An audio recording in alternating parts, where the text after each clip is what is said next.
আসসালামু আলাইকুম শেখ। ওয়ালাইকুম আসসালাম রহমতুল্লাহ। জি। শেখ আমি ভারতের আসাম থেকে বলছি শেখ। আসাম। জি বলেন। মাশাআল্লাহ। শেখ, আহ, দাড়ি কি শুরু থেকেই রাখতে হবে নাকি শুরুতে কিছুদিন কাটা যাবে, যেমন দুই চারটা দাড়ি থাকে শুরুতে? সাবালক তো দাড়ি দাড়ি সাবালক হওয়ার একটি লক্ষণ হচ্ছে দাড়ি গজানো, মোচ গজানো।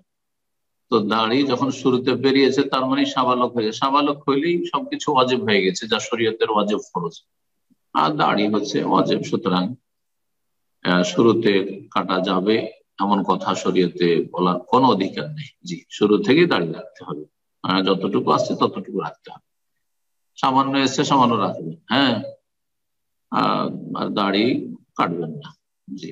এটা হচ্ছে আপনার ইমানের দাবি, আল্লাহ ভীরুতার তাকওয়ার দাবি, এবং আল্লাহ এবং রাসূলের আনুগত্য করবেন, তাতে দুনিয়া আখিরাতে সুখ শান্তি পাবেন, সম্মানিত হবেন। আল্লাহ রাব্বুল আলামিন ভালো করুন এবং আল্লাহ আরো তৌফিক দান করুন। জি।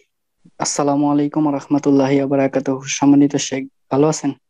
আসসালামু আলাইকুম ওয়া রাহমাতুল্লাহি ওয়া বারাকাতুহু। জি বলেন। আলহামদুলিল্লাহ। শেখ, আমি বাংলাদেশ নারায়ণগঞ্জ থেকে বলতেছিলাম। জি বলেন। আমার একটি আকীদা এবং মানহাজ সংক্রান্ত একটা প্রশ্ন, প্রশ্নটা একটু বড় হতে পারে। মানে একজন ব্যক্তি, প্রশ্ন সে যদি তাকে বড় হয় তো উত্তর কত বড় হবে? সংক্ষেপ করেন, হ্যাঁ। যথাসাধ্য হ্যাঁ, সংক্ষেপ। সংক্ষিপ্ত একটু, অত বড় করবো না।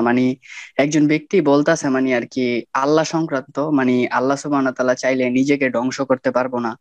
তারপরে আল্লাহ তাআলা চাইলে আমাকে তার সীমানার বাইরে ফেলতে পারবো না। আল্লাহ তাআলা চাইলে এমন কাউকে সৃষ্টি করতে পারবো না যে তার থেকে শক্তিশালী। আবার উনি দলিল হিসাবে ব্যবহার করছে এসব যে ফালতু প্রশ্ন থেকে বেঁচে থাকেন। এসব ফালতু প্রশ্ন থেকে বেঁচে থাকেন, নিজের কাজ করেন। না, জি। না, এই এগুলো কাফেরদের প্রশ্ন। এগুলো অমুসলিমরা যখন জিজ্ঞেস করবে তখন তাদের উত্তর দিন। আপনি জিজ্ঞেস করবেন। চলে। জি। আল্লাহ চাননি, এর আগে বলেছি এই সম্পর্কে।